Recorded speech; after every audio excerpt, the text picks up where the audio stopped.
여러분은 한 달에 300만 원씩 연금이 꼬박꼬박 통장에 들어온다면 여러분의 노후는 안전하다고 확신하시나요? 지방에 5억짜리 아파트 하나 있고 남편은 번듯한 중소기업 임원까지 지냈으니 남들은 저희가 팔자 좋은 줄만 압니다. 민정 씨는 좋겠어. 연금도 넉넉하고 집 걱정도 없으니 노후 준비 끝났네. 동네 친구들의 이런 부러움 섞인 말들이 사실은 우리 부부를 갉아먹는 독이었을까요? 단 1년 만에 그 모든 평화가 모래성처럼 무너질 수 있다는 사실을 그때는 미처 몰랐습니다. 이게 뭐야? 이민정, 당신 미쳤어? 우리 집 담보로 1억 5천만 원 대출? 이게 대체 뭐냐고. 평소 화 한 번 안 내던 남편 승건 씨의 사자후가 거실 유리를 깨트릴 듯 울려 퍼졌습니다. 제 심장은 발밑으로 툭 떨어졌고 눈앞은 순식간에 캄캄해졌죠. 남편의 손에 들린 노란 은행 독촉장 하나가 우리 부부의 35년 평화를 산산조각 내는 순간이었습니다. 말해봐. 당신 이 돈 어디에 썼어? 집 명의가 당신 거라고 나 몰래 이런 짓을 해? 남편의 떨리는 목소리 뒤로 방 안에서 숨죽여 울고 있는 제 딸아이의 울음소리가 들려왔습니다. 오늘 제가 들려드릴 이야기는요. 연금 300만 원을 받으면서도 왜 저희 부부의 노후가 파산 직전까지 갔는지에 대한 차마 남들에게 말 못한 부끄러운 기록입니다. 우리는 이 지옥 같은 위기에서 기적처럼 살아남았을까요? 아니면 평생 쌓아온 집과 돈을 다 잃고 길바닥으로 나앉았을까요?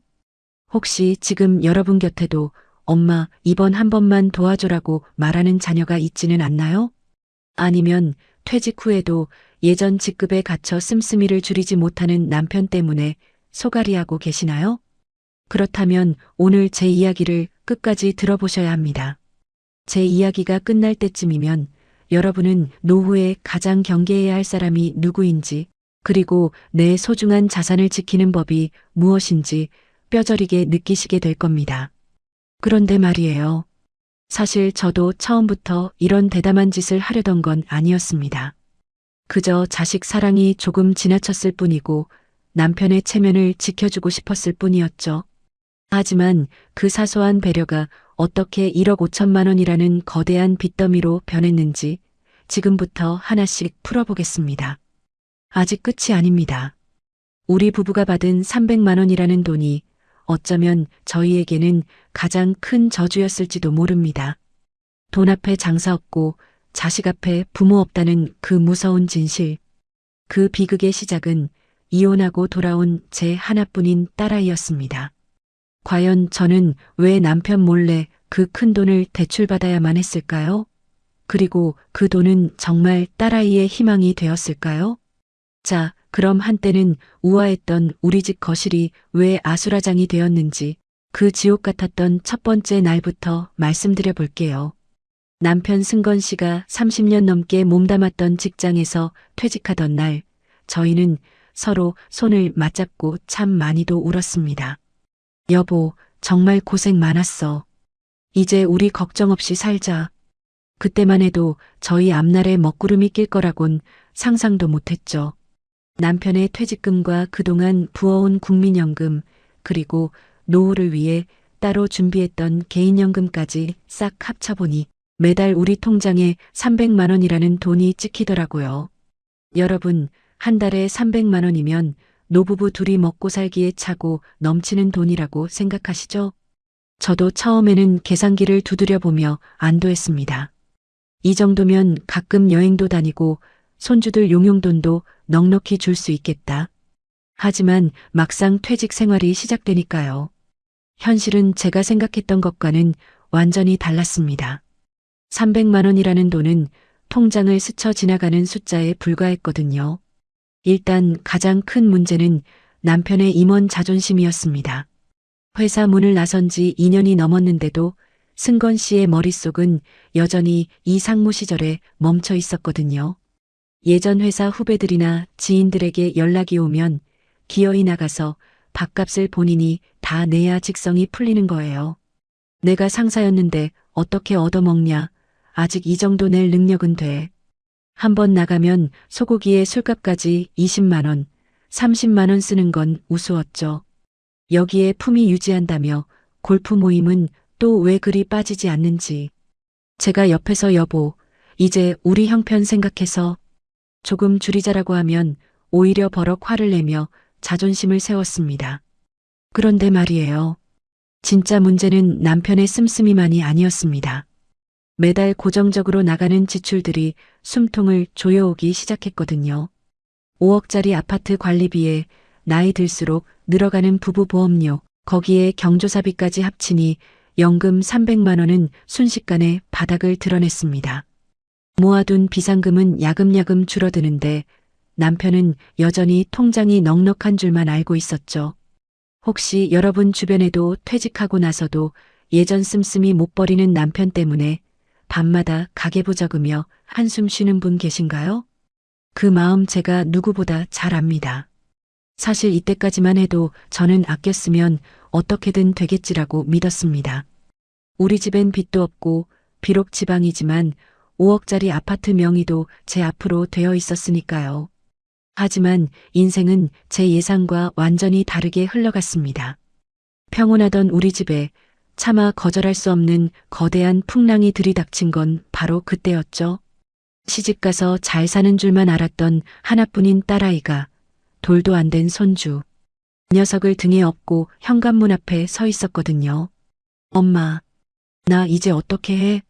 눈물이 범벅이 된 딸의 얼굴을 보는 순간 제 가슴은 갈기갈기 찢어지는 것 같았습니다. 사위의 사업 실패와 이혼, 그리고 짊어지게 된 빚더미들. 그때는 몰랐습니다. 딸아이의 그 눈물이 우리 부부의 노후를 집어삼키는 불씨가 될 줄은 말이에요. 승건 씨는 딸의 소식을 듣고 며칠을 알아누웠습니다. 어떻게 키운 딸인데 그놈이 감히 우리 애를 이렇게 만들어? 하지만 남편은 분노만 할 뿐 당장 딸이 살아가야 할 현실적인 대책은 없었습니다. 결국 연금 300만 원 중 절반 가까이가 딸아이와 손주의 생활비로 나가기 시작했죠. 남편의 골프 모임 비용은 줄지 않는데 들어오는 수입은 정해져 있으니 상황은 급격히 악화되었습니다. 딸은 매일같이 제 손을 잡고 울었습니다. 엄마, 나 이대로는 못 살아. 뭐라도 장사를 시작해야 할 것 같아. 자그마한 카페라도 차리면 손주 분유값은 벌 수 있을 것 같은데. 그때까지만 해도 저는 단호했습니다. 안 된다, 얘야. 우리 집 사정도 예전 같지 않아. 하지만 자식이 굶게 생겼다는 말에 흔들리지 않을 부모가 어디 있을까요? 문제는 여기서 끝이 아니었습니다. 딸아이가 가져온 카페 사업 계획서는 생각보다 구체적이었고 제 귀를 솔깃하게 만드는 장밋빛 미래가 가득했거든요. 엄마, 이거 대출 조금만 받아서 시작하면 1년 안에 다 갚을 수 있어. 그 달콤한 유혹이 제 이성을 마비시켰습니다. 여러분, 이 부분 꼭 기억하셔야 합니다. 자식이 눈물 흘리며 도움을 요청할 때 그게 정말 자식을 돕는 길인지 아니면 다 같이 죽는 길인지 냉정하게 판단해야 한다는 것을요. 당시 저는 남편에게 말할 용기가 없었습니다. 체면을 중시하는 남편이 알면 당장 딸을 내쫓으려 할 게 뻔했으니까요.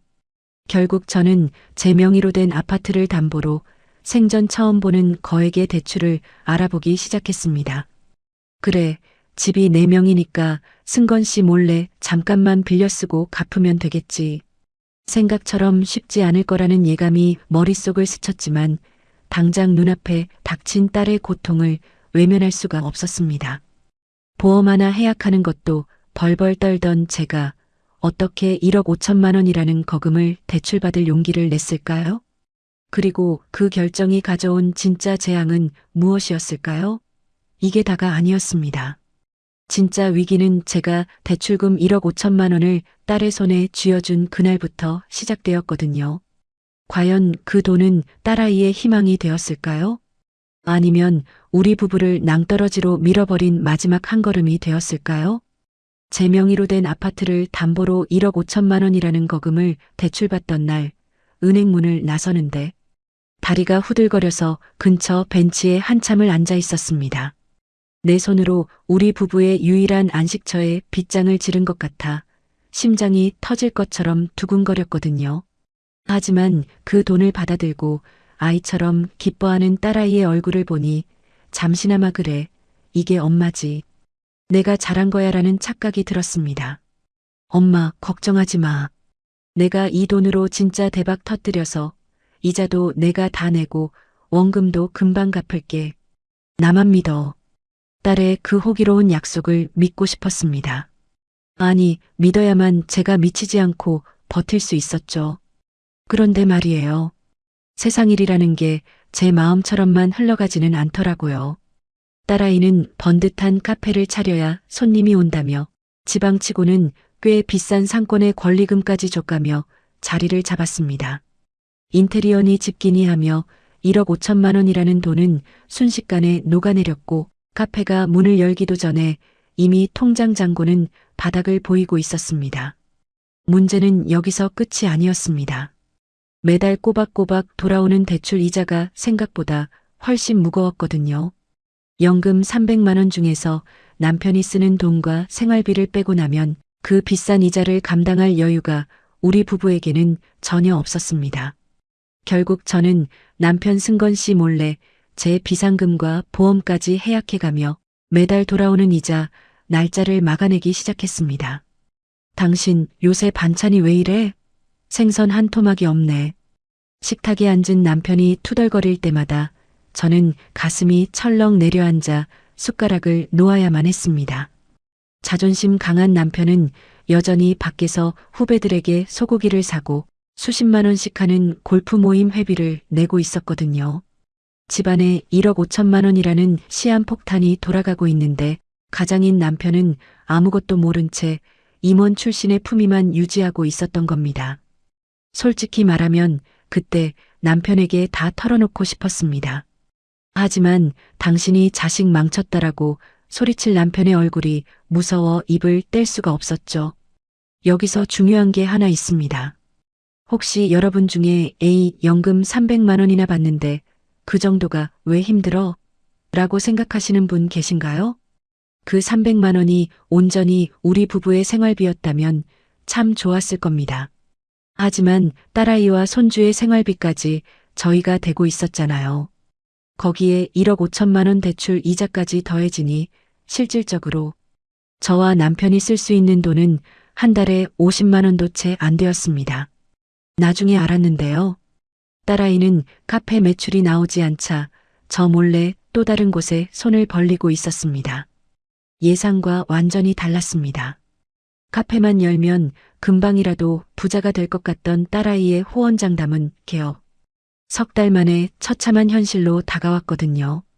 하루 매출이 5만 원도 안 나오는 날이 허다했습니다. 월세에 재료비, 전기세까지 내고 나면 오히려 적자인 상황이었죠. 엄마, 이번 달 이자 좀 어떻게 안 될까? 다음 달부턴 진짜 내가 낼게. 딸의 전화를 받을 때마다 제 수명은 몇 년씩 줄어드는 것 같았습니다. 남편 눈치를 보며 화장실에서 숨죽여 통화하는 날들이 이어졌죠. 그때까지만 해도 괜찮았습니다. 어떻게든 제 선에서 막으면 남편은 평생 모를 거라고 믿었으니까요. 하지만 독촉장은 예고 없이 날아왔고 금리가 오르면서 이자 부담은 제가 감당할 수 있는 수준을 넘어버렸습니다. 아침마다 우체부 오토바이 소리만 들려도 심장이 멎는 것 같았죠. 남편이 우편함을 열어보기 전에 먼저 달려가서 서류를 가로채야 했으니까요. 진짜 포기하고 싶었던 순간은요. 남편이 기분 좋게 퇴근해서 여보, 다음 달에 우리 친구들이랑 동남아 골프 여행 가기로 했어. 인당 300만 원 정도 든다는데 우리 연금 모아둔 거 좀 있지? 라고 물었을 때였습니다. 눈앞이 하얘지더라고요. 연금을 모아두기는커녕 당장 다음 주에 낼 대출이자 80만 원도 없어서 친구에게 돈을 빌리러 가야 하는 처지였는데 말이죠. 당신, 요새 경기가 안 좋잖아. 여행은 다음에 가면 안 될까? 제가 조심스럽게 꺼낸 말에 남편은 불같이 화를 냈습니다. 당신이 돈 관리를 어떻게 하길래 그래? 연금이 300인데 그 돈이 다 어디로 갔냐고. 남편의 그 날카로운 질문에 아무 대답도 할 수 없었습니다. 그저 고개를 숙인 채 손톱이 살을 파고들 정도로 주먹을 꽉 쥘 뿐이었죠. 이게 다가 아니었습니다. 제가 가장 두려워했던 일은 결국 현실이 되어 나타났거든요. 딸아이가 카페 운영이 힘들다며 가게 문을 닫아 걸고 연락이 두절된 겁니다. 카페 임대료는 밀려 있고 대출 원리금 상환 독촉은 제 이름으로 쏟아지기 시작했습니다. 당시 저는 밥을 먹어도 모래를 씹는 것 같았고 밤마다 가슴이 답답해서 자다 깨기를 반복했습니다. 여러분, 노후의 연금만큼 중요한 게 뭔지 아십니까? 바로 부부간의 투명한 경제 공유입니다. 제가 남편에게 솔직하지 못했던 그 대가가 결국 우리 집 아파트를 통째로 날려버릴 위기로 돌아왔으니까요. 과연 저는 이 위기를 어떻게 넘겼을까요? 아니, 넘길 수는 있었을까요? 문제는 여기서 끝이 아니었습니다. 은행에서 날아온 마지막 통보서가 남편 승건 씨의 손에 들어가는 그 끔찍한 순간이 코앞까지 다가와 있었거든요. 남편 승건 씨가 던진 대출 독촉장이 거실 바닥에 떨어지던 그 순간 우리 부부의 노후를 지탱하던 거대한 성벽이 와르르 무너져 내리는 소리를 들었습니다. 이민정, 당신 제정신이야? 1억 5천만 원? 이게 지금 남의 집 이야기하는 거야? 평생을 임원으로 대접받으며 살아온 남편에게 자신의 집이 담보로 잡혀 빚더미에 올랐다는 사실은 사형 선고나 다름없었죠. 그날 이후 우리 집은 거대한 상갓집처럼 변해버렸습니다. 남편은 며칠 동안 말 한마디 없이 소주병만 비워냈고 저는 거실 구석에서 죄인처럼 숨죽여 울기만 했습니다. 그런데 말입니다. 가만히 앉아 있다고 해서 이 문제가 해결될 리는 없었습니다. 매달 돌아오는 이자 80만 원에 원금 상환 압박까지, 거기에 딸아이 생활비와 우리 부부의 최소한의 생계비까지 계산해 보니 연금 300만 원은 정말 한낱 종이 조각에 불과하더라고요. 막상 해보니까요. 이 지옥 같은 상황을 벗어날 방법이 도무지 보이지 않았습니다. 제가 가장 먼저 달려간 곳은 은행이었습니다. 제발 금리를 조금만 낮춰주실 수 없을까요?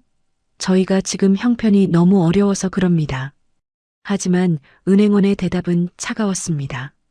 어르신, 지금 연체가 시작되려고 하는데 금리 인하권은 어렵습니다. 오히려 원금 상환 압박이 들어올 수 있으니 주의하셔야 해요. 은행 문을 나서는데 찬바람이 가슴을 후벼 파더라고요. 그때까지만 해도 괜찮았습니다. 어떻게든 다른 방법이 있을 거라고 믿었으니까요. 혹시 여러분 중에도 노후에 갑자기 큰 돈이 필요해서 백방으로 뛰어다녀 보신 분 계신가요? 그 절망적인 기분은 겪어본 사람만 알 수 있습니다.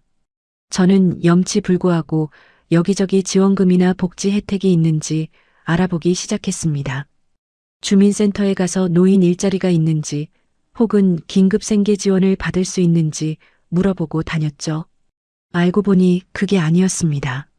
저희처럼 5억짜리 아파트를 소유하고 연금이 300만 원이나 나오는 가구는 정부에서 주는 웬만한 지원 대상에서 다 제외되더라고요. 아니, 집만 있으면 뭐합니까? 당장 쌀쌀 돈도 없는데.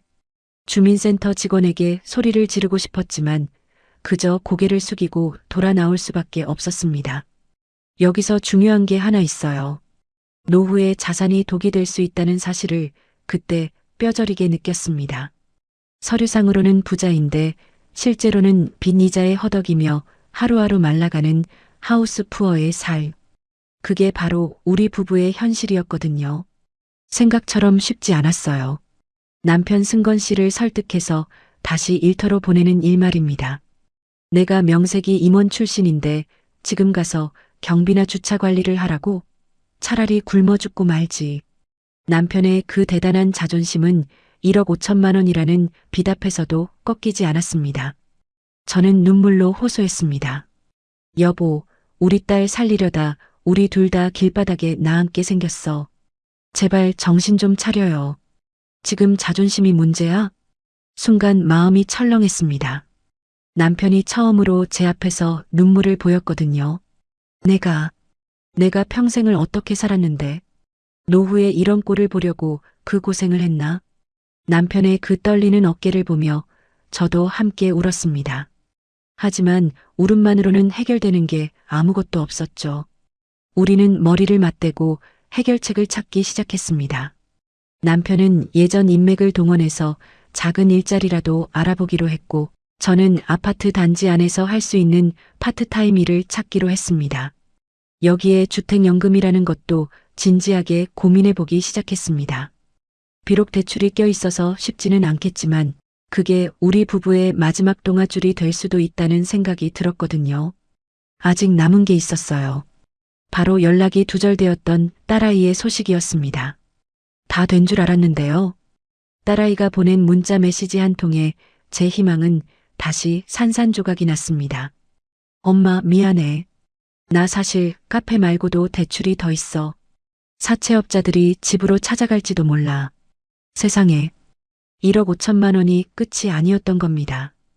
딸아이는 카페 매출이 떨어지자 제2금융권, 아니 그보다 더 무서운 사채까지 손을 댔던 거죠. 이게 다가 아니었습니다. 이제 우리 집은 단순히 은행 빚만 갚으면 되는 상황이 아니게 되었습니다. 솔직히 포기하고 싶었습니다.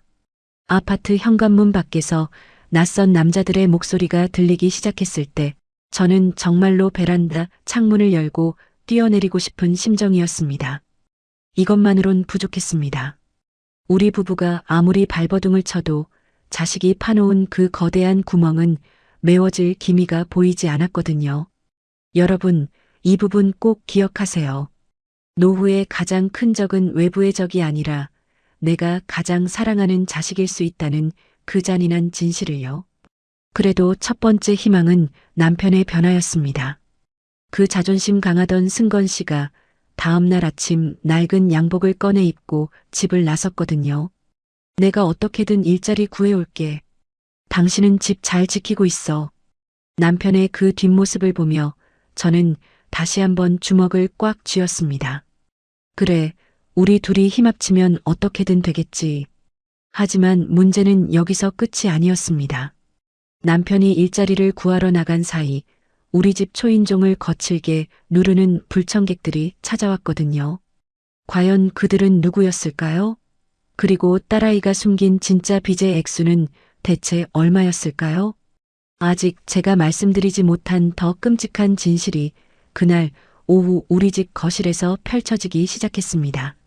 현관 벨소리가 온 집안을 찢어발기듯 울려 퍼졌습니다. 남편 승건 씨가 일자리를 알아보러 나간 지 불과 2시간도 안 된 시각이었죠. 인터폰 화면을 확인하는 제 손이 사시나무 떨듯 떨렸습니다. 검은 옷을 입은 덩치 큰 남자 둘이 문 밖에서 사나운 표정으로 서 있었거든요. 이민정 씨 댁 맞습니까? 따님 일 때문에 왔습니다. 좋은 말 할 때 문 여시죠. 그들의 목소리를 듣는 순간 딸아이가 보낸 문자 메시지가 머릿속을 스쳤습니다. 사채? 그 무시무시한 단어가 현실이 되어 제 눈앞에 나타난 겁니다. 문 하나를 사이에 두고 대치하는 그 짧은 시간이 제 인생에서 가장 긴 시간 같았습니다. 결국 저는 문을 열 수밖에 없었습니다. 이웃집 사람들이 나올까봐 겁도 났고 무엇보다 이 상황을 빨리 끝내고 싶었거든요. 저기요. 제가 지금은 돈이 없는데 조금만 기다려주시면. 말이 끝나기도 전에 그들은 거실로 밀고 들어왔습니다. 5억짜리 우리 집 아파트가 순식간에 난장판이 되는 건 한순간이더라고요. 그때는 몰랐습니다. 사채라는 게 단순히 이자가 비싼 대출이 아니라 사람의 영혼을 갉아먹는 칼날이라는 사실을 말이죠. 아주머니, 따님이 빌려간 원금이 5천만 원이고 이자까지 해서 오늘까지 8천만 원입니다. 따님은 연락도 안 되는데 집 명의가 아주머니 거니까 대신 갚으셔야죠? 8천만 원. 1억 5천만 원 대출도 감당 못해서 허덕이는 저에게 그들은 또다시 거대한 바위덩어리를 던졌습니다. 그때 제 마음이 어땠는지 아세요? 솔직히 포기하고 싶었습니다.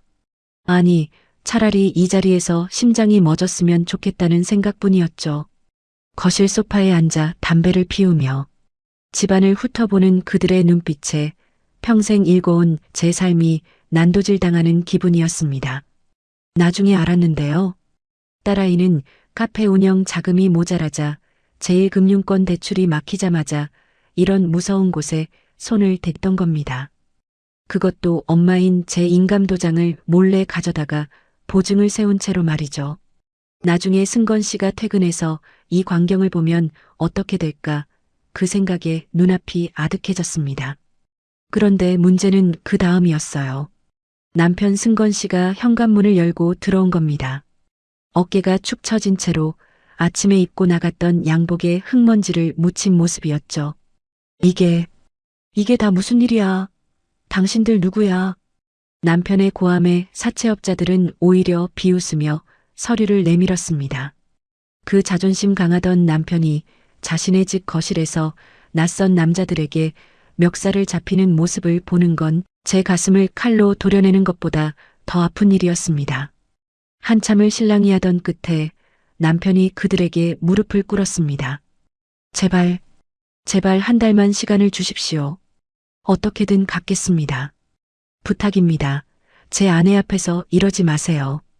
임원 출신으로 수백 명의 부하 직원을 거느리던 그 남편이 자식 때문에 남의 집, 귀한 자식들 같은 청년들에게 머리를 조아리는 모습.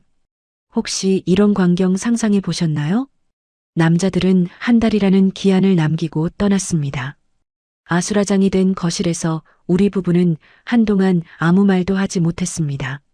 정적 속에서 들리는 건 남편의 거친 숨소리와 제 흐느낌뿐이었죠. 여보, 미안해. 정말 미안해. 제가 울며 사죄하자 남편이 제 손을 거칠게 잡았습니다. 민정아, 우리 이제 도망칠 곳도 없어. 나 오늘 일자리 알아보고 왔는데 나 같은 노인네는 써주는 데가 없더라. 경비일도 이미 대기가 수십 명이라네. 예상과 완전히 달랐습니다. 경력 있고 멀끔한 중소기업 임원 출신이면 어디든 반길 줄 알았는데 67세 노인에게 사회는 냉정하기 짝이 없었습니다. 하지만 여기서 끝이 아니었습니다. 우리 부부는 이대로 무너질 수 없다는 생각에 밤을 새워 머리를 맞대고 살아날 구멍을 찾기 시작했습니다. 가장 먼저 생각한 건 보험 해약이었어요. 젊을 때부터 부어온 연금 보험이며 실비 보험까지 다 뒤져보니 해약 환급금으로 3천만 원 정도는 마련할 수 있겠더라고요. 여보, 이거라도 해서 일단 급한 불부터 꺼야겠어. 우리 몸 아픈 건 나중 문제고 당장 이 집에서 쫓겨날 순 없잖아. 이것만으론 부족했습니다. 나머지 5천만 원과 은행 대출 이자를 감당하려면 정말 뼈를 깎는 결단이 필요했죠. 이 부분 꼭 기억하세요. 노후의 평화는 지키는 게 아니라 쟁취하는 거라는 걸요.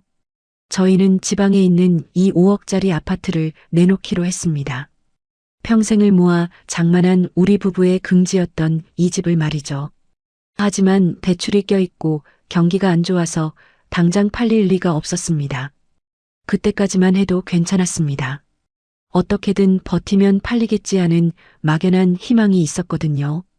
그런데 말입니다. 다음 날 아침 잠적했던 딸아이에게서 다시 연락이 왔습니다. 울음 섞인 목소리로 딸이 내뱉은 첫마디는 우리 부부의 마지막 남은 의지마저 꺾어버리기에 충분했습니다. 엄마, 나 지금 병원이야. 손주가 많이 아파. 당장 수술비가 필요해. 하늘이 무너진다는 게 이런 기분일까요? 빚쟁이들에게 쫓기는 와중에 손주까지 아프다니요. 문제는 여기서 끝이 아니었습니다. 딸아이가 말한 수술비는 우리가 보험을 해약해서 만든 그 3천만 원과 거의 맞먹는 금액이었거든요. 사채를 갚을 것이냐, 손주를 살릴 것이냐. 인생은 우리 부부에게 가장 잔인한 선택지를 던졌습니다. 아직 남은 게 있었어요. 남편 승건 씨가 제 눈을 똑바로 쳐다보며 말했습니다. 민정아, 우리 아파트 그냥 주택연금 말고 금매로 당장 넘기자. 돈이 얼마가 남든 상관없어. 일단 사람부터 살려야지. 5억짜리 아파트를 4억에라도 급하게 넘겨야 하는 상황. 우리 부부의 300만 원 연금은 이제 대출, 이자와 수술비라는 거대한 파도 앞에 흔적도 없이 사라질 판이었습니다. 과연 우리 부부는 이 절망의 끝에서 손주를 살릴 수 있었을까요? 그리고 집을 잃은 우리에게 남은 건 무엇이었을까요? 여기서 끝이 아니에요. 집을 팔겠다고 내놓은 그날 오후 더 믿기 힘든 소식이 우리를 기다리고 있었거든요. 알고 보니 딸아이가 숨긴 비밀은 수술비만이 아니었습니다. 사채업자들이 왜 그렇게 쉽게 물러갔는지 그 소름 끼치는 이유를 저는 그날 저녁에야 알게 되었습니다. 결국 저희 부부는 평생의 자부심이었던 지방의 5억짜리 아파트를 금매로 내놓았습니다. 사채업자들의 협박과 손주의 수술비 마련이라는 두 마리. 토끼를 잡으려면 죗값을 다 받겠다고 버틸 여유가 전혀 없었거든요. 사장님, 이거 4억 2천만 원이면 당장 계약할 사람 있어요. 층수도 좋고 수리도 잘 되어 있어서 금방 나갈 겁니다. 부동산 중개인의 말에 가슴이 찢어지는 것 같았지만 승건 씨와 저는 말없이 고개를 끄덕였습니다. 5억짜리 집을 8천만 원이나 깎아서 내놓아야 하는 현실이 믿기지 않았지만 당장 손주 녀석이 수술실로 들어가야 했으니까요. 다행히 집은 내놓은 지 사흘 만에 팔렸습니다. 계약금을 받자마자 저는 병원으로 달려가 수술비를 결제했습니다. 수술실 앞에서 넋이 나간 채 앉아있던 딸아이가 제 손을 잡고 엉엉 울더군요. 엄마, 미안해. 나 때문에 집까지 팔고 내가 죽을 죄를 지었어. 딸의 눈물을 닦아주며 저도 같이 울었습니다. 그래도 자식이 살아야 부모도 사는 거 아니겠습니까? 손주의 수술은 다행히 성공적으로 끝났고 사채업자들에게도 집한 돈으로 우선 일부를 갚으니 한동안 조용해지더라고요. 알고 보니 그게 아니었어요. 그들이 조용했던 건 저희가 불쌍해서가 아니라 우리가 집을 판 돈이 들어올 날짜를 정확히 계산하고 있었기 때문이었습니다. 하지만 그때까지만 해도 저는 모든 게 해결된 줄만 알았습니다. 집을 팔고 남은 돈으로 은행 대출 1억 5천만 원을 갚고 사채 잔금까지 다 치르고 나면 우리 부부에게도 작은 숨구멍이 트일 줄 알았죠. 여보, 우리 이제 욕심 버리고 저기 변두리에 작은 월세방 하나 얻어서 가자. 비록 집은 없어도 우리에겐 연금 300만 원이 있잖아. 그 돈이면 월세 내고 둘이 충분히 살 수 있어. 남편 승건 씨의 그 말에 저는 정말로 안도했습니다. 비록 30년 넘게 일궈온 자산은 사라졌지만 가족이 뿔뿔이 흩어지지 않고 다시 시작할 수 있다는 희망이 생겼거든요.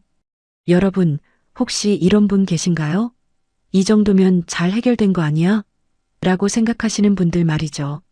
저도 그때는 정말 그렇게 믿었습니다.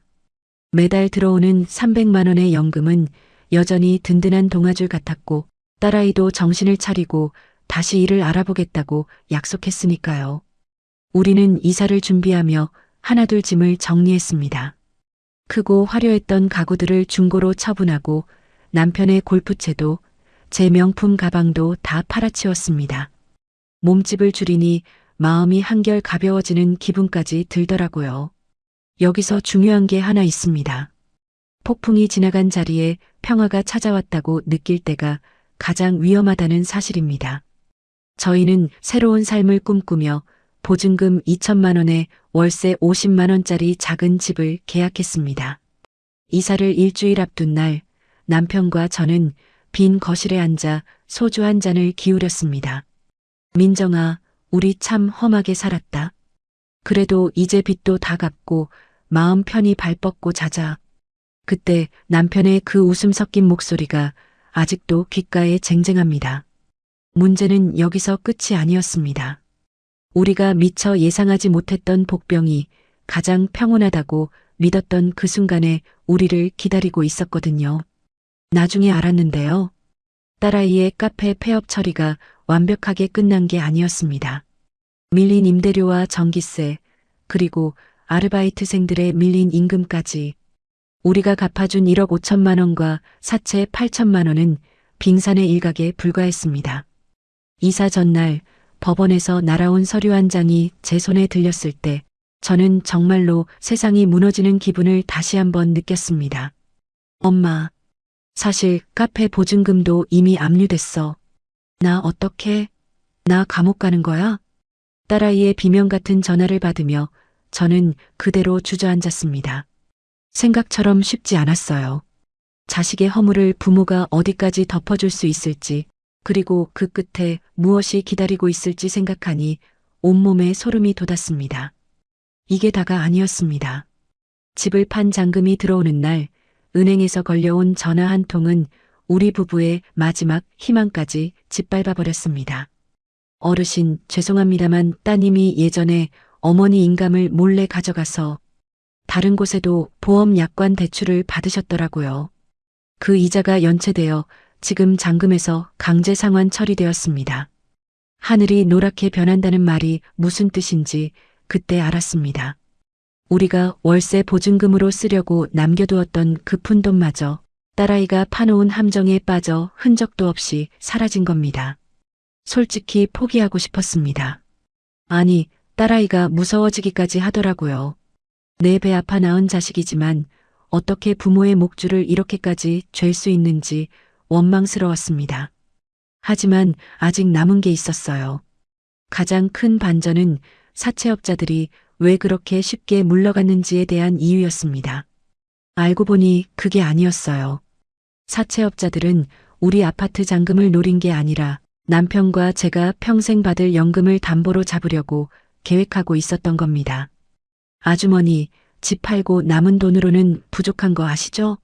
따님이 차용증 쓸 때 어머니, 아버지 연금 수령 통장까지 담보로 설정하셨거든요. 그들의 그 차가운 목소리에 저는 정신을 잃고 쓰러졌습니다. 연금 300만 원.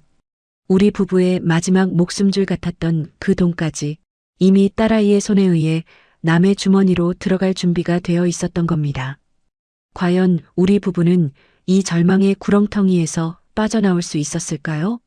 남편 승건 씨는 이 사실을 알고 어떤 반응을 보였을까요? 아직 끝난 게 아니었습니다. 진짜 위기는 이제부터 시작이었죠. 내일이면 이 집을 비워줘야 하는데 우리는 당장 갈 곳도 이삿짐을 실을 트럭 비용조차 없는 처지가 되었으니까요. 여러분, 이게 바로 가짜 평화의 무서움입니다. 문제가 다 해결된 줄 알았는데 더 큰 괴물이 입을 벌리고 기다리고 있는 상황. 그날 밤 남편 승건 씨가 제게 건넨 한마디는 제 인생을 송두리째 바꿔놓았습니다. 그런데 말입니다. 인생은 제 편이 아니었습니다. 어제까지만 해도 집을 판 잔금으로 모든 빚을 청산하고 남은 돈으로 작은 집이라도 얻어 새 출발할 수 있을 거라 믿었건만 이사 당일 아침에 마주한 현실은 차라리 꿈이었으면 싶을 만큼 처참했습니다. 새벽 7시부터 오기로 했던 이삿짐 트럭은 약속 시간이 지나도 나타나지 않았습니다. 기사님께 수십 번 전화를 걸어도 전원이 꺼져 있다는 무미건조한 안내 멘트만 돌아왔죠. 불안한 마음에 통장 내역을 확인하려 휴대폰을 켠 순간 제 눈을 의심케 하는 문자 한 통이 날아와 있었습니다. 연금 수령 계좌 및 예금 포괄 압류 통지. 심장이 멈추는 것 같았습니다. 우리의 마지막 목숨줄인 월 300만 원. 연금이 들어오는 계좌에 빨간 딱지가 붙은 거나 다름없는 상태가 된 겁니다. 알고 보니 그게 아니었어요. 분명 법적으로 국민연금은 압류가 안 된다고 들었는데 그건 안심통장이라는 특수계좌를 따로 만들었을 때만 해당되는 이야기였습니다. 저희처럼 일반 통장으로 연금을 받고 있으면 돈이 입금되는 순간 그건 더 이상 연금이 아니라 일반 예금으로 취급되거든요. 딸아이가 제 인감을 도용해 사채업자들에게 써준 강제이행 공증 서류 한 장에 은행은 가차없이 저희의 전 재산을 묶어버린 겁니다. 나중에 알았는데요. 딸아이가 손주 수술비라며 가져간 3천만 원, 그것조차 새빨간 거짓말이었습니다.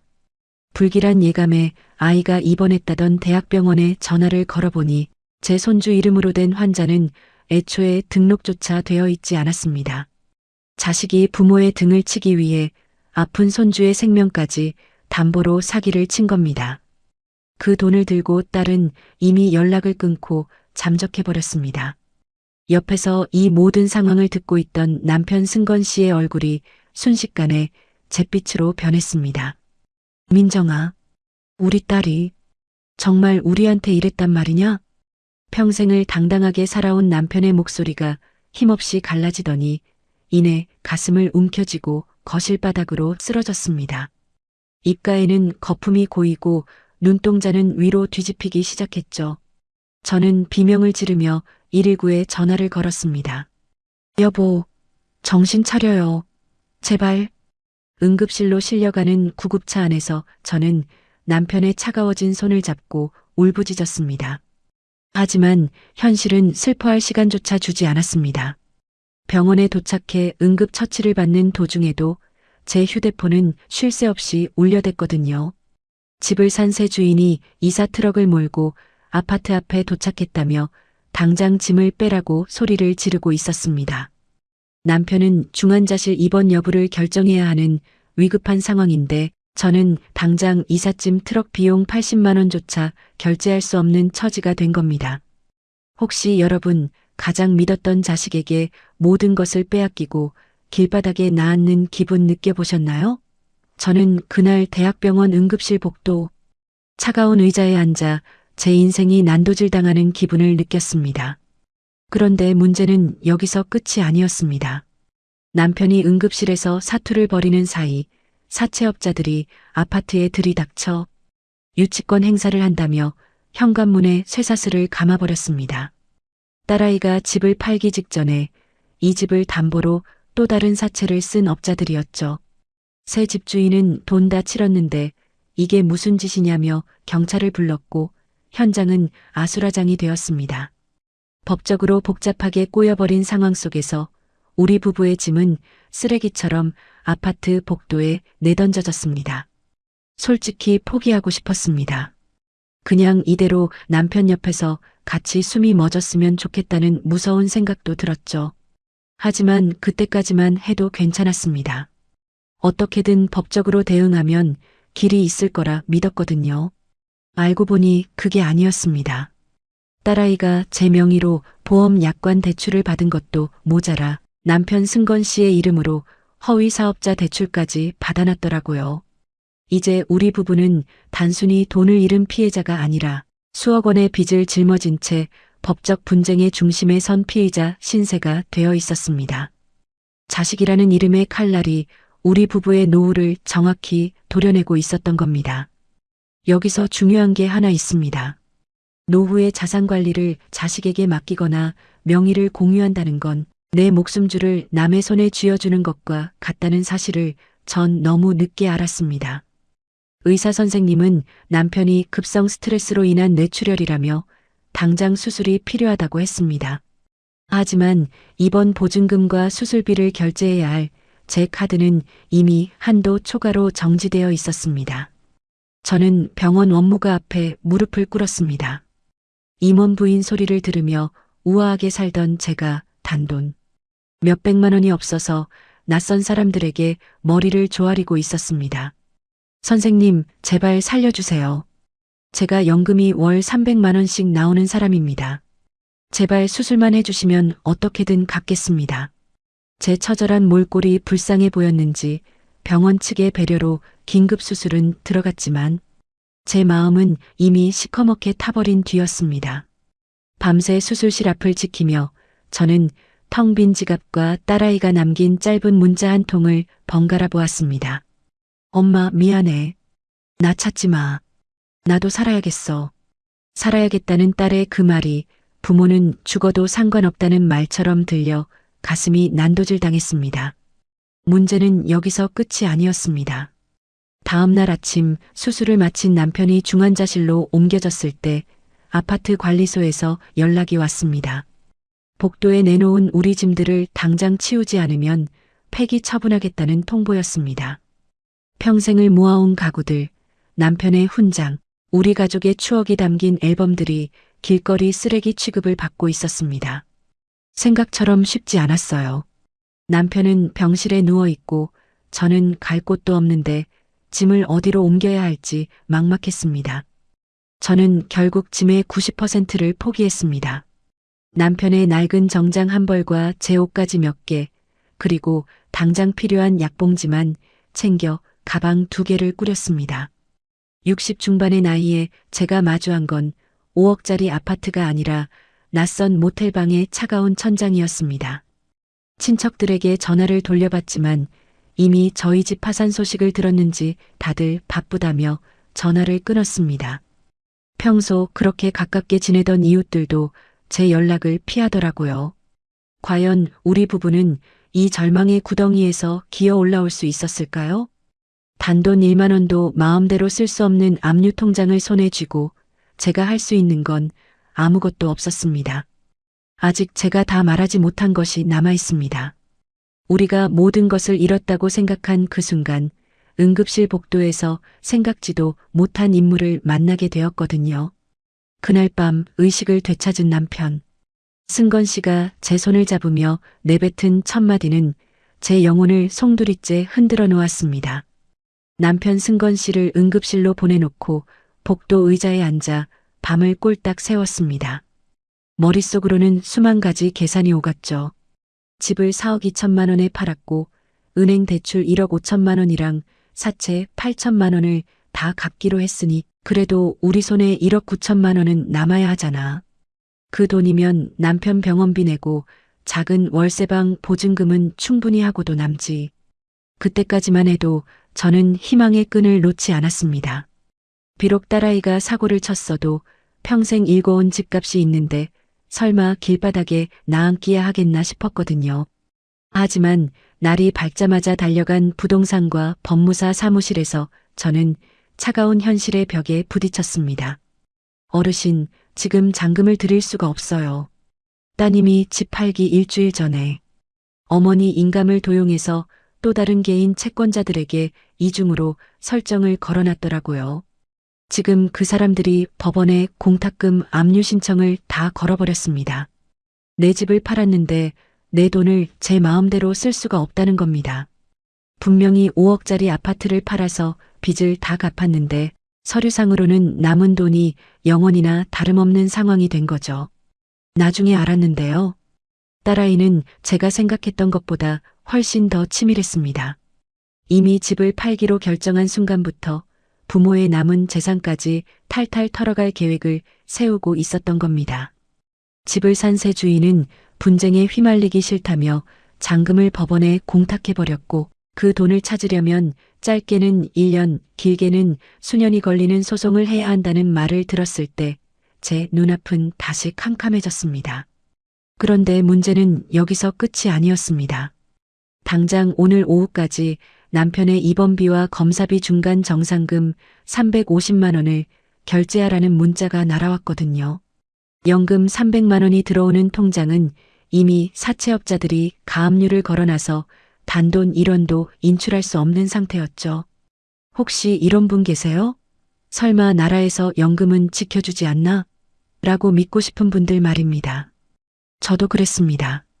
국가에서 주는 연금인데 설마 굶어 죽으라고 다 가져갈까 싶었죠. 하지만 현실은 제가 생각했던 것보다 훨씬 더 냉혹했습니다. 저는 염치불고하고 주민센터와 법률구조공단을 찾아갔습니다. 제발 도와주세요. 연금이 압류돼서 병원비도 못 내고 굶어 죽게 생겼습니다. 이거 풀 방법이 없나요? 상담해준 변호사님은 안타까워하며 해결책을 제시해 주었습니다. 국민연금은 법적으로 최저생계비 185만 원까지는 압류금지 채권입니다. 압류금지 채권 범위 변경 신청을 하시면 그 돈은 찾으실 수 있어요. 알고 보니 그게 아니었어요. 그 신청을 해도 법원 결정이 나올 때까지 최소 2주에서 한 달은 걸린다는 겁니다.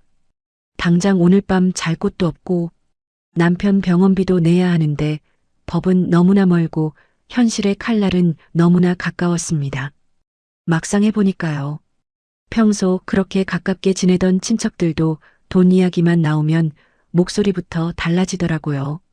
민정 씨, 나도 요새 형편이 안 좋아서. 형님네 소식 들었어요. 근데 우리도 애들 등록금 때문에 여유가 없네요. 결국 저는 남편의 임원 시절 받은 훈장과 낡은 시계까지 들고 전당포를 찾아갔습니다. 하지만 66세 노파가 들고 온 낡은 물건들의 전당포 주인은 혀를 찰 뿐이었습니다. 할머니, 이런 건 요새 팔리지도 않아요. 그냥 가져가세요. 여기서 중요한 게 있어요. 노후에 현금이 없다는 건 날개 없는 새가 절벽에서 떨어지는 것과 같다는 사실입니다. 서류상 자산이 수억 원이면 뭐합니까? 당장 남편 치료비 낼 10만 원도 없는데 말이죠. 순간 마음이 철렁했습니다. 병원에서 걸려온 전화 때문이었죠. 보호자님, 환자분 의식은 돌아오셨는데 병원비 결제가 안 되면 상급 병실에서 일반 병실로 옮기셔야 하고 간병인도 직접 구하셔야 합니다. 저는 눈물로 호소했습니다. 임원 부인 소리 들으며 우아하게 살던 체면은 이미 쓰레기통에 처박은 지 오래였습니다. 병원 원무과 직원 앞에 무릎을 꿇고 사정사정해서 겨우 사흘의 시간을 벌었습니다. 그 사흘 동안 저는 미친 사람처럼 돌아다녔습니다. 가지고 있던 폐물 중 남은 금반지 하나를 팔아 겨우 40만 원을 만들었습니다. 그걸로 일단 남편 기저귀와 간단한 생필품을 샀습니다. 예상과 완전히 달랐습니다. 남편 승건 씨가 의식을 되찾으면 모든 게 해결될 줄 알았는데 깨어난 남편이 마주한 건 절망뿐이었죠. 말이 어눌해진 남편은 제 손을 잡고 눈물만 흘렸습니다. 민정아, 나 죽는 게 낫겠다. 그 떨리는 목소리에 제 가슴은 난도질 당했습니다. 하지만 울고 있을 수만은 없었습니다. 어떻게든 185만 원이라도 찾아서 우리 두 사람 입에 풀칠은 해야 했으니까요. 이게 다가 아니었습니다. 집을 산 새 주인이 법적으로 명도 소송을 걸겠다며 압박해왔습니다. 복도에 내놓은 짐들을 당장 치우지 않으면 폐기 처분 비용까지 청구하겠다는 내용 증명이 병원까지 날아왔죠. 저는 결국 짐의 대부분을 포기했습니다. 남편의 낡은 정장 한 벌과 제 옷가지 몇 개, 그리고 당장 필요한 약봉지만 챙겨서 가방 2개를 꾸렸습니다. 평생을 모아온 가구와 추억들이 쓰레기차에 실려나가는 걸 멀리서 지켜보며 저는 소리 없이 울었습니다. 솔직히 포기하고 싶었습니다. 자식은 잠적했고 남편은 병들었으며 재산은 서류 속에 묶여버린 상황. 66세의 나이에 제가 할 수 있는 건 아무것도 없어 보였습니다. 아직 남은 게 있었어요. 법원 결정을 기다리는 동안 제가 찾아간 곳은 예전 동네 시장의 작은 식당이었습니다. 사장님, 저 설거지라도 시켜주세요. 당장 밥 사 먹을 돈이 없어서 그래요. 사장님은 제 행색을 보더니 혀를 찼지만 이내 따뜻한 국밥 한 그릇을 내어주었습니다. 아침에 무슨 사연인지는 몰라도 일단 먹고 기운 차려요. 일은 내일부터 나와요. 그 국밥 한 그릇을 비우며 저는 결심했습니다. 그래, 185만 원이라도 찾으면 그걸로 다시 시작하자. 자식한테 다 줘버린 내 인생, 이제라도 내가 찾자. 문제는 여기서 끝이 아니었습니다. 압류금지 신청을 하고 법원 결정을 기다리던 중 딸아이에게서 다시 연락이 온 겁니다. 염치 없게도 딸은 다시 돈 이야기를 꺼냈습니다. 엄마, 미안해. 나 지금 사채업자들한테 잡혀 있어. 돈 안 보내주면 나 진짜 죽어. 자식의 그 목소리에 제 심장은 다시 요동쳤습니다. 하지만 이번엔 달랐습니다. 옆에서 이 통화를 듣고 있던 남편 승건 씨가 떨리는 손으로 전화기를 뺏어들었습니다. 은지야, 너 죽어라.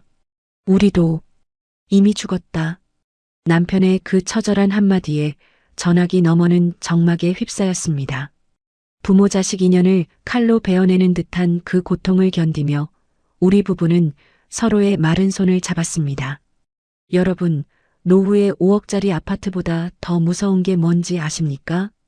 바로 내 주머니에 당장 쓸 수 있는 현금 10만 원이 없다는 사실입니다. 과연 우리 부부는 압류된 연금을 무사히 찾을 수 있었을까요? 그리고 집한 돈 1억 9천만 원은 영영 법원에 묶여버린 걸까요? 우리가 모든 것을 잃고 병원비를 걱정하던 그날 밤 남편의 예전 부하 직원이 병실로 찾아오면서 이야기는 새로운 국면을 맞이하게 됩니다.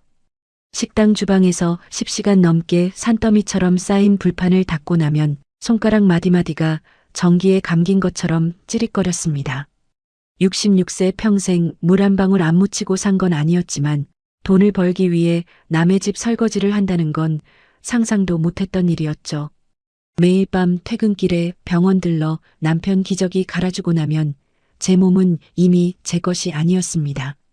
아침에 오늘 일당 8만 원에서 식대 빼고 7만 5천 원입니다. 고생했어요. 식당 사장님이 쥐어주는 그 꼬깃꼬깃한 만 원짜리. 몇 장이 한때는 우스웠을 그 돈이 지금은 제 목숨줄이었습니다.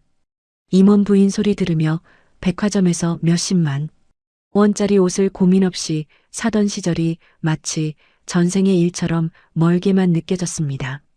하루 벌어 하루 남편 병원비를 대는 삶, 그게 66세에 마주한 제 진짜 민낯이었습니다. 그런데 말이에요. 인생은 한번 꼬이기 시작하니까 끝을 모르고 바닥으로 치닫더라고요. 법률구조공단에 신청한 압류금지 채권 범위 변경 신청은 감감무소식이었습니다. 법원에서는 서류가 미비하다느니 채권자의 이의 신청이 들어왔다느니 하며 시간을 끌었죠. 당장 남편 승건 씨는 퇴원해야 할 시점이 다가오는데 우리가 갈 곳은 아무 데도 없었습니다. 복도에 내놓았던 짐들은 이미 구청에서 수거해 갔다는 소식을 들었을 때 저는 병원 비상구 계단에 앉아 한참을 울었습니다. 평생을 읽어온 모든 흔적이 쓰레기 매립장으로 실려갔다는 사실이 제 존재 자체가 지워진 것만 같았거든요. 혹시 지금 이런 상황에 처한 분 계신가요? 자식에게 다 퍼주고 정작 내 몸 뉘일 방 한 칸 없어서 막막한 심정 말입니다. 이 부분 꼭 기억하세요. 세상은 생각보다 냉정하고 법은 우리 노인들의 사정을 기다려주지 않는다는 사실을요. 문제는 여기서 끝이 아니었습니다. 병원 원무과에서는 매일 아침 전화를 걸어와 잔금을 정산하지 않으면 강제 퇴원 조치를 할 수밖에 없다고 압박했습니다. 보호자님, 저희도 사정은 알지만 병원 규정이라 어쩔 수가 없습니다. 그 말이 사형 선고처럼 들리던 그때 기적처럼 법원에서 연락이 왔습니다. 연금 300만 원 중 최저 생계비인 185만 원에 대한 압류 해제 결정이 떨어진 겁니다. 저는 그 서류를 들고 미친 사람처럼 은행으로 뛰어갔습니다. 나중에 알았는데요. 그 185만 원을 손에 쥐었을 때의 기분은 예전 임원 상여금으로 수천만 원을 받았을 때보다 100배는 더 벅찼습니다. 은행 창구에서 그 돈을 세어주는 직원의 손길만 멍하니 바라보며 저는 소리 없이 울었습니다. 아이고 어르신, 왜 울고 그러세요? 무슨 일 있으세요? 은행 직원의 걱정 섞인 물음에 저는 대답 대신 돈 봉투만 꽉 쥐었습니다. 300만 원 연금을 받을 때는 몰랐던 생존을 위한 185만 원의 무게. 그 돈을 들고 가장 먼저 달려간 곳은 병원 원무과였습니다. 밀린 병원비 일부를 갚고 나니 드디어 남편을 데리고 나갈 작은 방을 구할 희망이 생겼거든요. 알고 보니 그게 아니었어요. 보증금 500만 원에 월세 30만 원짜리 방이라도 구해보려 했지만 서울 근교에는 그런 방조차 찾기 힘들었습니다. 부동산 중개인은 제 행색을 보더니 고개를 저었습니다. 어르신, 요새 그 돈으로 방 구하기 힘들어요. 차라리 저기 경기도 외곽 쪽으로 내려가 보시는 게 어때요? 하지만 남편의 재활 치료를 위해서는 병원 근처를 떠날 수 없었습니다. 막상 해보니까요. 돈 없는 노인에게 세상은 방 한 칸 내주는 것도 인색하더라고요. 월세 보증금이 모자라 발을 동동 구르던 그때 제 앞에 다시 나타난 사람이 있었습니다. 여기서 끝이 아니었습니다.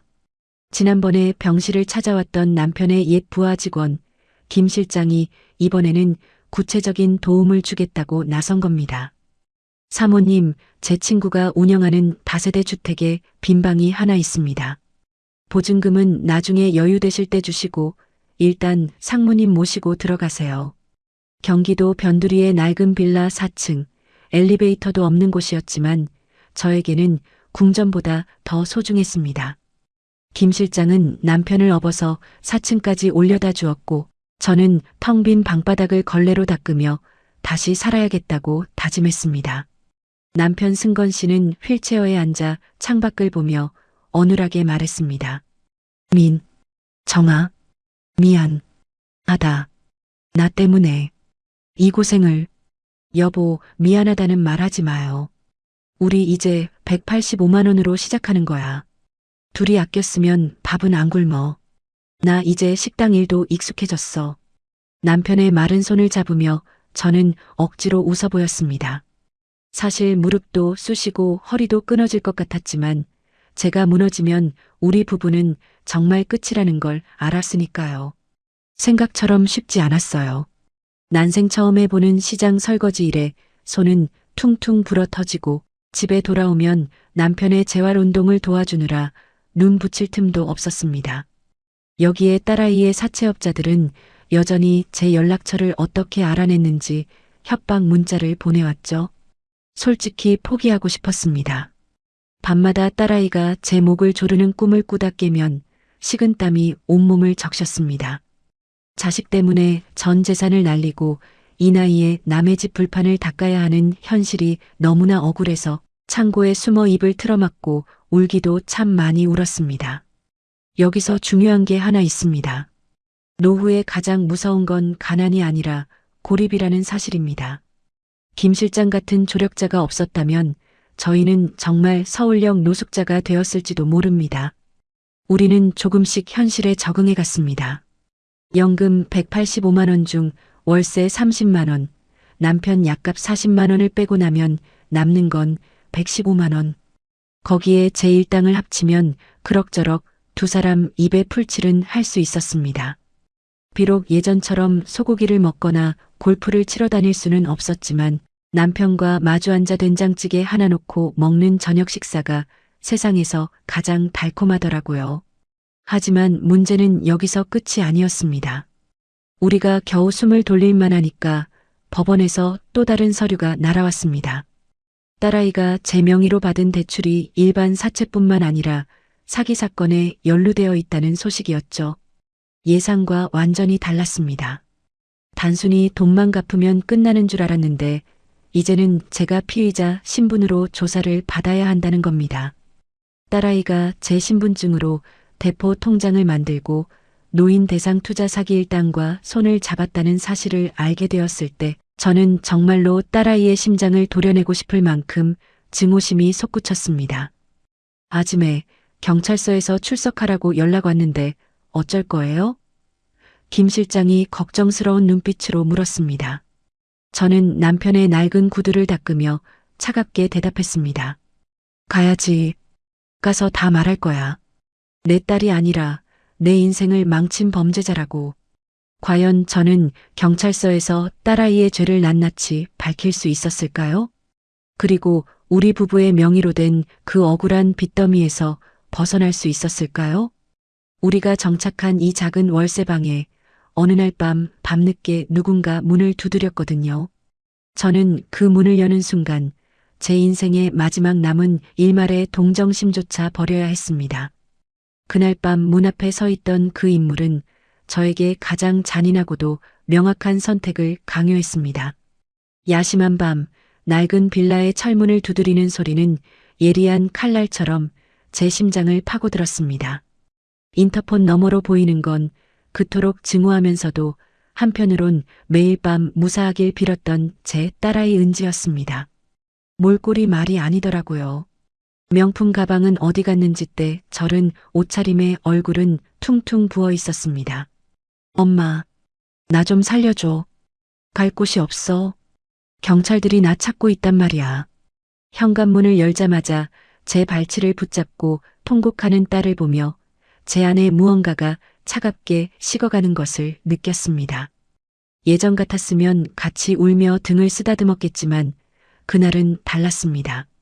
방 안에서 휠체어의 의지에 떨리는 손으로 물컵을 쥐고 있는 남편 승건 씨의 모습이 눈에 들어왔거든요. 자식 때문에 전 재산을 잃고 반신불수가 된 남편을 두고 저는 더 이상 엄마로만 남을 수 없었습니다. 나중에 알았는데요. 딸아이가 저를 찾아온 건 반성을 해서가 아니었습니다.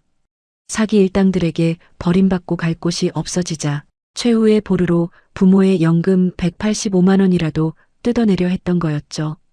저는 딸의 손을 거칠게 뿌리쳤습니다. 나가라. 너는 내 딸이 아니라 우리 부부 인생을 도둑질한 범죄자일 뿐이야. 제 입에서 나간 그 말은 딸의 가슴이 아니라 제 가슴을 먼저 후벼 팠습니다. 하지만 여기서 무너지면 우리 부부에게 남은 건 정말 죽음뿐이라는 걸 알았기에 저는 냉정하게 경찰에 전화를 걸었습니다. 제 손으로 자식을 신고하던 그 순간의 참담함은 겪어보지 않은 사람은 절대 모를 겁니다. 생각처럼 쉽지 않았어요. 딸을 보내고 난 뒤 법원과 경찰서를 오가며 조사를 받는 과정은 고문의 연속이었습니다. 다행히 김 실장이 소개해준 변호사님의 도움으로 딸이 제 인감을 도용해 저지른 이중대출과 사채 공증이 무효라는 사실을 입증하기 시작했습니다. 알고 보니 그게 아니었어요. 사채업자들이 주장하던 그 무시무시한 이자들은 전부 법정 금리를 초과한 불법이었고 딸이 위조한 서류들도 전문가의 감정을 거쳐 가짜라는 게 밝혀졌습니다. 법원에 묶여있던 아파트 매매잔금 1억 9천만 원 중 우선적으로 확보할 수 있는 금액들이 하나둘 보이기 시작했죠. 여기서 중요한 게 하나 있습니다. 법은 스스로 권리를 찾으려 발버둥 치는 사람에게만 손을 내밀어 준다는 사실입니다. 가만히 앉아 운명이라며 울기만 했다면 저희는 평생 그 빚더미 아래에서 고개도 못 들고 살았을 겁니다. 문제는 여기서 끝이 아니었습니다. 소송은 길어졌고 그 사이 남편의 건강은 더욱 악화되었습니다. 매달 받는 연금 185만 원 중 절반 이상이 남편의 재활치료비와 약값으로 빠져나갔죠. 저는 시장 식당 일을 계속하면서 밤에는 빌라 청소까지 맡았습니다. 솔직히 포기하고 싶었습니다. 66세 나이에 새벽 4시에 일어나 밤 11시에 귀가하는 삶이 언제까지 이어질지 막막했거든요. 하지만 그때마다 남편 승건 씨가 재활기구를 붙잡고 땀을 뻘뻘 흘리며 일어서는 모습을 보면 다시 주먹을 꽉 쥐게 되더라고요. 민정아, 나 다시 걷는다.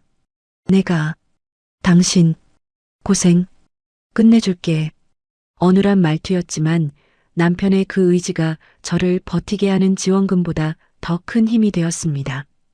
우리는 그렇게 1년이라는 긴 시간을 견뎌냈습니다. 막상 해보니까요. 185만 원이라는 돈이 생각보다 참 위대한 돈이더라고요. 허례허식 다 버리고 남편과 둘이서 머리 맞대고 가계부를 쓰니 비록 쪽방이지만 쌀통이 비는 일은 없었습니다. 예전처럼 임원 부인 소리는 못 들어도 내 힘으로 번 돈으로 남편 약을 사고 따뜻한 국을 끓일 수 있다는 게 얼마나 큰 축복인지 예전엔 미처 몰랐습니다. 나중에 알았는데요. 딸 은지는 결국 사기 혐의가 인정되어 실형을 선고받았습니다. 면회를 오라는 통지서가 날아왔지만 저는 단호하게 거절했습니다. 자식을 버린 독한 엄마라고 손가락질 받아도 상관없었습니다. 지금 저에게 소중한 건 감옥에 있는 자식이 아니라 제 곁에서 숨쉬고 있는 남편과 우리의 남은 존엄이었으니까요. 예상과 완전히 달랐습니다. 소송 결과가 나오던 날 법원에서는 사채업자들에게 넘어갈 뻔한 잔금 중 약 1억 2천만 원을 되찾아 주었습니다. 5억짜리 아파트에 비하면 적은 돈이었지만 저희 부부에게는 세상 그 무엇보다 값진 자유의 대가였습니다. 이게 다가 아니었습니다. 그 돈으로 가장 먼저 한 일은 남편의 이름으로 된 억울한 빚들을 청산하는 것이었습니다. 그리고 남은 돈으로 경기도 외곽의 작은 빌라 1층을 구했습니다. 엘리베이터가 없어도 남편이 휠체어를 타고 스스로 드나들 수 있는 마당이 딸린 작은 집이었죠. 비록 연금은 여전히 185만 원 수준으로 제한되어 있었지만 집을 구하고 남은 푼돈을 보험과 비상금으로 묶어두니 비로소 마음의 평화가 찾아왔습니다. 이제 더 이상 우체부 오토바이 소리에 가슴이 철렁하지 않아도 되고 밤늦게 누군가 문을 두드려도 두렵지 않았습니다. 여러분, 노후에 가장 비참한 게 뭔지 아십니까? 돈이 없는 게 아니라 자식 때문에 내 노후를 당당하게 말하지 못하는 그 부끄러움입니다. 저는 그 부끄러움을 털어내기 위해 제 딸을 법의 심판대에 세웠고 그제야 비로소 남편과 눈을 맞추며 웃을 수 있게 되었습니다. 아직 남은 게 있었어요. 우리가 이사한 새 집 마당에 남편이 서툰 솜씨로 심은 상추와 고추가 싹을 틔웠을 때 저는 평생 느껴보지 못한 기이한 평온함을 느꼈습니다. 300만 원 연금을 받고 5억 아파트에 살 때도 느껴보지 못한 진짜 내 삶을 찾은 기분이었죠. 그날 저녁 남편 승건 씨는 제 손을 잡고 이렇게 말했습니다. 민정아, 우리 참 멀리 돌아왔다. 그래도 이제 진짜 우리 둘만 남았네. 과연 저희 부부의 이야기가 여기서 해피엔딩으로 끝났을까요? 아니요.